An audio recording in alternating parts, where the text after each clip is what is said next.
कभी सोचा है कि कोई लड़ाई शुरू होने से पहले ही जीती जा सकती है? ये कोई कल्पना नहीं, बल्कि इतिहास का एक पन्ना है। आज हम 1917 के उस दौर में चलेंगे जब महात्मा गांधी ने रणनीति का एक ऐसा पाठ पढ़ाया जिसने भारत के भविष्य की कहानी ही बदल दी। और ये बात हम नहीं कह रहे हैं, ये खुद महात्मा गांधी ने कही थी, उनके ही शब्दों में। यही वो मौका था जिसने आज़ादी के आंदोलन की असली नींव रखी। उन्होंने कहा, मैं बताता हूं कि मैंने अंग्रेजों को भारत छोड़ने के लिए कहने का फैसला क्यों और कैसे किया। ये बात है 1917 की। हर बड़ी क्रांति की शुरुआत ना एक छोटी सी चिंगारी से ही होती है। तो इस कहानी की चिंगारी कहाँ से उठी? एक बहुत ही जिद्दी किसान से, जिसकी एक गुहार ने इतिहास का पूरा रुख ही मोड़ दिया। तो देखिए, यहाँ दो बिल्कुल अलग अलग दुनियाएं टकरा रही थीं। एक तरफ थे महात्मा गांधी, एक राष्ट्रीय नेता जिन्हें पूरा देश जानता था, और दूसरी तरफ राजकुमार शुक्ला, चंपारण के एक गुमनाम जिले से आए एक बटाईदार किसान, जो अनपढ़ थे, लेकिन उनके इरादे फौलादी थे। इन दोनों की मुलाकात 1916 के कांग्रेस अधिवेशन में हुई, और बस यहीं से कहानी ने करवट लेना शुरू कर दिया। राजकुमार शुक्ला की जिद का अंदाजा लगाइए। वो गांधी जी से सिर्फ मिले नहीं, वो तो उनका साया बन गए।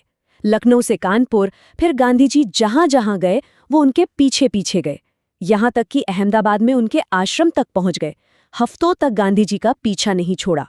और कई महीनों बाद जब गांधी कलकत्ता पहुंचे तो शुक्ला जी अपना वादा निभाने वहां पहले से मौजूद थे। उनकी इसी लगन ने गांधी जी का दिल जीत लिया। तो जब गांधी जी चंपारण पहुंचे, उन्होंने वो नहीं किया जो सब उम्मीद कर रहे थे। कोई धरना नहीं, कोई प्रदर्शन नहीं।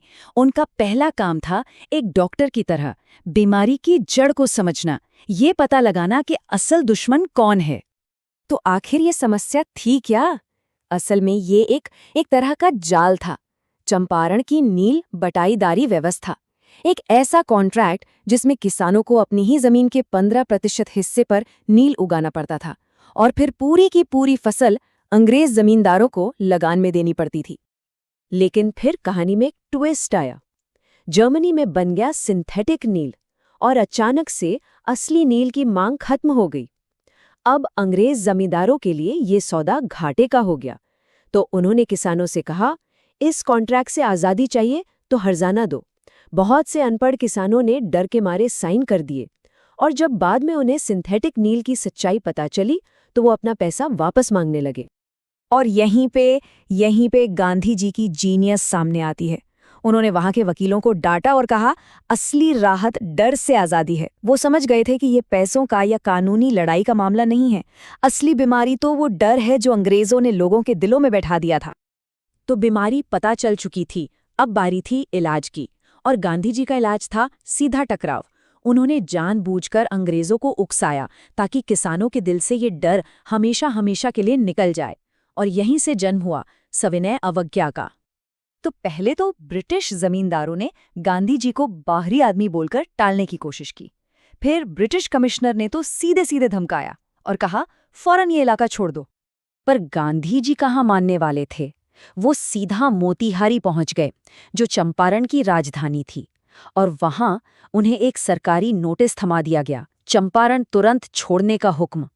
माहौल एकदम गर्मा गया था। और ये वो पल था जिसने इतिहास बदल दिया। गांधी जी ने उस नोटिस को रिसीव किया और उस पर लिखा, मैं इस आदेश की अवज्ञा करूंगा। ये सिर्फ एक इनकार नहीं था, ये ब्रिटिश साम्राज्य को खुली चुनौती थी। सिविल डिसोबीडियंस का ऐलान हो चुका था। नतीजा जाहिर है, अगले ही दिन कोर्ट में पेशी का बुलावा आ गया। अब मंच एक बहुत बड़े टकराव के लिए पूरी तरह से तैयार था। अब कहानी उस मोड़ पर आती है जहां सब कुछ बदल जाता है। और देखने वाली बात यह है कि असली जीत अदालत के अंदर नहीं, बल्कि उसके बाहर हुई। ये एक मनोवैज्ञानिक जीत थी, कानूनी नहीं। अगली सुबह मोतीहारी में जो हुआ वो किसी ने सोचा भी नहीं था। हजारों हजार किसान अपने आप कोर्ट के बाहर जमा हो गए। वो अपने हीरो को सपोर्ट करने आए थे। ये भीड़ नहीं थी, ये अपने डर को तोड़कर बाहर निकली एक आवाज थी। हालात ऐसे हो गए थे कि अंग्रेज अधिकारियों को भीड़ संभालने के लिए गांधी जी से ही मदद मांगनी पड़ी। अदालत के अंदर गांधी जी ने जो किया वो और भी कमाल था। उन्होंने अपनी गलती मानी, लेकिन इसे कर्तव्यों का टकराव बताया। उन्होंने कहा एक तरफ कानून तोड़ने का कर्तव्य था, तो दूसरी तरफ मानवता और राष्ट्र की सेवा करने का कर्तव्य, जिसके लिए वो यहाँ आए थे। और उन्होंने अपनी अंतरात्मा की आवाज को चुना, जो किसी भी कानून से ऊपर है। और हुआ भी वही। कुछ ही दिनों में लेफ्टिनेंट गवर्नर ने केस ही वापस लेने का आदेश दे दिया। जब बिहार के बड़े बड़े वकीलों ने कसम खाई कि अगर गांधी जी जेल गए तो हम भी जाएंगे, तब गांधी जी मुस्कुराए और बोले, चंपारण की लड़ाई जीती जा चुकी है। असली लड़ाई डर के खिलाफ वो जीत चुके थे। अब बात आई पैसों की। जमींदारों को लगा गांधी जी पूरा पैसा मांगेंगे। गांधी जी ने मांगा सिर्फ 50%। लेकिन मजे की बात देखिए, जब जमींदारों ने सिर्फ 25% ऑफर किया तो गांधी जी तुरंत मान गए। सवाल ये है कि ऐसा क्यों? तो देखिए, बात पैसे की थी ही नहीं। ये 25% रकम में भले ही कम हो, पर ये एक बहुत बड़ी मनोवैज्ञानिक जीत थी। पहली बार अंग्रेज जमींदारों को न सिर्फ अपना पैसा, बल्कि अपनी झूठी शान, अपनी प्रेस्टीज का एक हिस्सा छोड़ना पड़ा था। इसने किसानों को सिखा दिया कि कानून से ऊपर कोई नहीं है। इसने उन्हें हिम्मत का सबसे बड़ा पाठ पढ़ाया। और अब आते हैं कहानी के सबसे बड़े सबक पर। वो सबक जो गांधी जी ने चंपारण में सिखाया और जो पूरे आज़ादी के आंदोलन की आत्मा बना। तो हुआ ये कि एक अंग्रेज थे, चार्ल्स फ्रीरर एंड्रूज। वो गांधी जी के बहुत बड़े फैन थे और आंदोलन में मदद के लिए रुकना चाहते थे। वकीलों को लगा, अरे वाह, इससे अच्छा क्या हो सकता है, एक अंग्रेज हमारी तरफ, ये तो बहुत बड़ी बात है। क्या उन्हें ये मदद ले लेनी चाहिए थी? लेकिन गांधी जी ने इस आइडिया को सिरे से खारिज कर दिया। उन्होंने साफ कहा, ये लड़ाई हमें अपने दम पर जीतनी होगी। मिस्टर एंड्रयूज का सहारा मत ढूंढो सिर्फ इसलिए क्योंकि वो एक अंग्रेज हैं। उन्होंने समझाया कि किसी और पर निर्भर रहना हमारे दिल की कमजोरी दिखाता है। तो असल में चंपारण की असली जीत पैसा वापस मिलना या डर को हराना नहीं था।